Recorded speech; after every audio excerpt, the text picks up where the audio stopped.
Air limbah domestik menjadi salah satu permasalahan yang menyebabkan pencemaran lingkungan dan gangguan kesehatan. Dengan semangat belajar dan kreativitas dari Tuhan, lahirlah buah pemikiran, pendidikan, dan teknologi untuk menyediakan pesantren. Penyaring sabun terampil dan efisien. Assalamualaikum warahmatullahi wabarakatuh, selamat siang dan salam sejahtera untuk kita semua. Yang kami hormati dosen pengampu mata kuliah, asisten dosen, dan juga hadirin. Perkenalkan kami dari kelompok 1, saya Raihan Muhammad Alif, dan hadir rekan-rekan saya, Fadli Fauzi, Marsai Gilang, Fakih Mustafik, Hafiz Bayu, Laifan Setio, Arik Zahwan, Joshua Abil, dan Reski. Adapun topik yang akan kami bahas meliputi, pertama, latar belakang, kedua, kajian literatur, ketiga, metodologi desain, keempat, perancangan, kelima, simpulan dan saran, dan terakhir, evaluasi. Limbah cair merupakan salah satu permasalahan lingkungan yang harus diatasi, salah satunya dengan meminimalisi limbah cair sisa sabun cuci tangan dan cuci piring, gunakan penyaring limbah yang efisien dan ekonomis.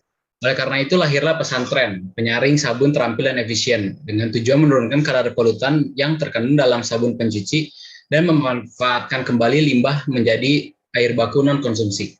Kajian literatur tidak akan kami bahas secara spesifik, namun telah terlampir dalam laporan. Selanjutnya, metodologi desain. Dalam menyelesaikan perancangan, kami menggunakan metodologi sebagai berikut. Yang pertama, rencana desain. Kami mencari informasi melalui literasi dan data dari berbagai sumber atas permasalahan yang akan kami angkat.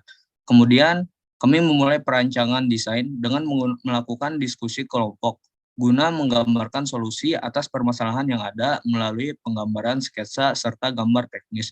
Selanjutnya, kami mulai mengembangkan desain dengan membuat simulasi penyaring sederhana. Lalu kami melakukan evaluasi guna mencari kekurangan dari alat yang akan kami rancang. Dan terakhir, kami menarik kesimpulan atas perancangan yang kami lakukan untuk bahan evaluasi kami dan pembelajaran untuk pengembangan lebih lanjut. Oke, baik, selanjutnya perancangan dan pembahasan. Pada pembagian perancangan dan pembahasan, kami telah membuat konsep perancangan dan gambar teknis 3 dimensi sesuai dengan gambar yang terlampir. Dan di sini kami menggunakan SketchUp sebagai alat bantu. Adapun kami lampirkan komponen material penyaring yang terdiri dari, yang pertama itu ada kapas, yakni untuk menyaring kotoran dan organisme kecil. Yang kedua ada injuk yang berguna untuk menahan benda padat dan mengeluarkan amoniak pada air. Dan yang ketiga ada batu zeoloid yang bertujuan untuk menurunkan kadar pH. Yang keempat ada arang aktif untuk menyaring bau, dan yang terakhir ada pasir untuk menyaring kotoran dan zat berukuran lebih dari 2 mm. Adapun komponen desain alat yang terdiri dari pipa, kanostapel, penutup pipa, sambungan pipa, penyaring, grease trap, pompa air, dan penampung air.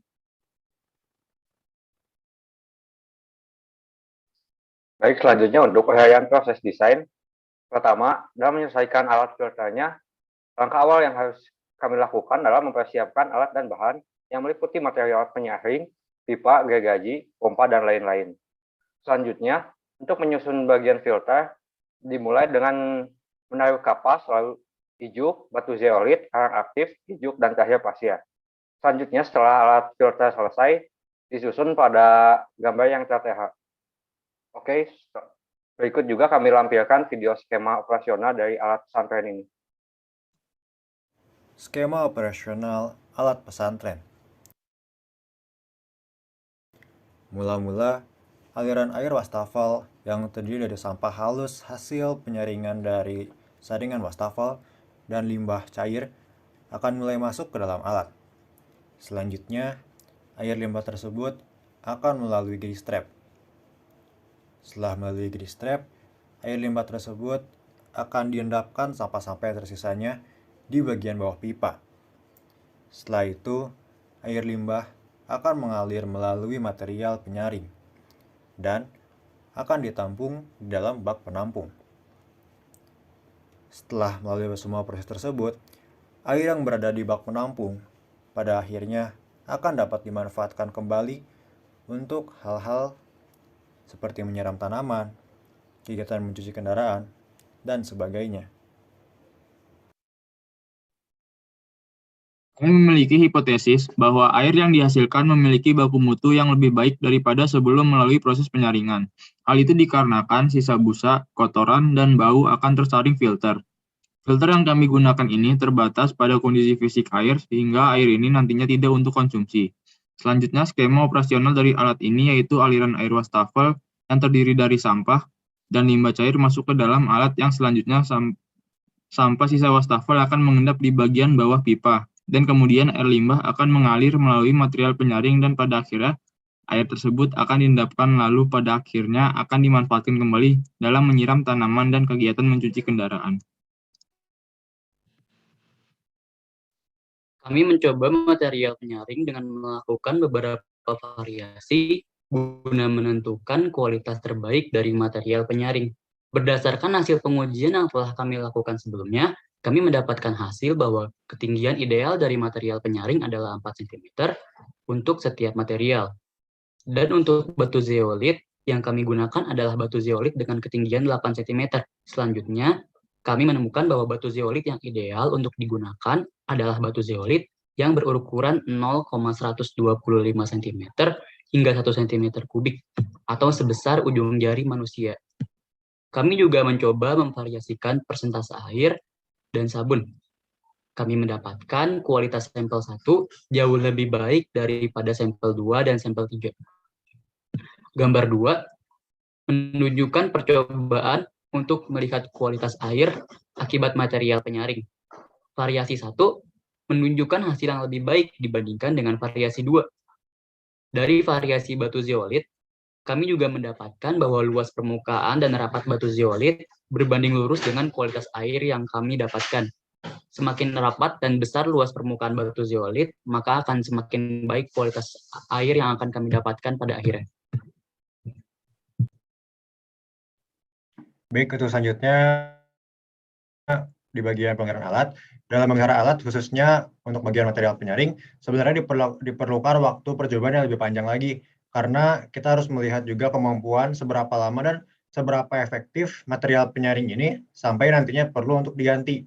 Sedangkan untuk perawatan bagian pipa sendiri dapat dilakukan setelah terdapat banyak sampah yang mengendap di bagian atas alat.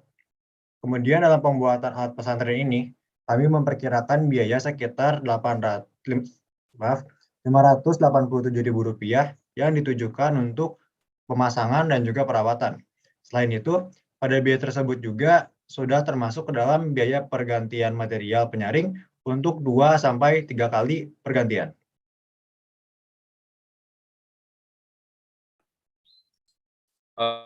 Sebagai penutup, berdasarkan perancangan yang sudah kita lakukan, dapat disimpulkan, yang pertama, limbah cair itu berbahaya bagi lingkungan manusia dan makhluk hidup, sehingga diperlukan upaya guna mengatasi permasalahan tersebut. Yang kedua, faktor yang mempengaruhi banyaknya masyarakat yang tidak memperhatikan air limbah sisa sabun adalah karena efektivitas dan biayanya. Yang ketiga, diperlukan penyaring sederhana yang efisien dan tidak membutuhkan biaya tinggi dalam pemasangan serta perawatannya. Setelah itu, terdapat beberapa saran supaya alat yang kita rancang ini lebih sempurna. Yang pertama, perlu ditambahkan zat kimia seperti sabuk tawas untuk meminimalisir kadar deterjen dalam limbah sabun. Yang kedua, membuat akses yang lebih mudah dan efisien untuk mengganti filter dalam pipa. Dan yang terakhir, kita harus menekan biaya pembuatan dan perawatan agar semakin ekonomis. Next. Ya, sebagai evaluasinya, alat yang kami buat masih perlu diteliti lebih lanjut agar dapat menyaring bahan kimia. Dan untuk mengefisiensikannya, perawatan perlu pembuatan alat yang lebih efisien sehingga material penyaring dapat diganti beberapa bagiannya saja. Nah, selanjutnya ada poster yang sudah kelompok kami buat.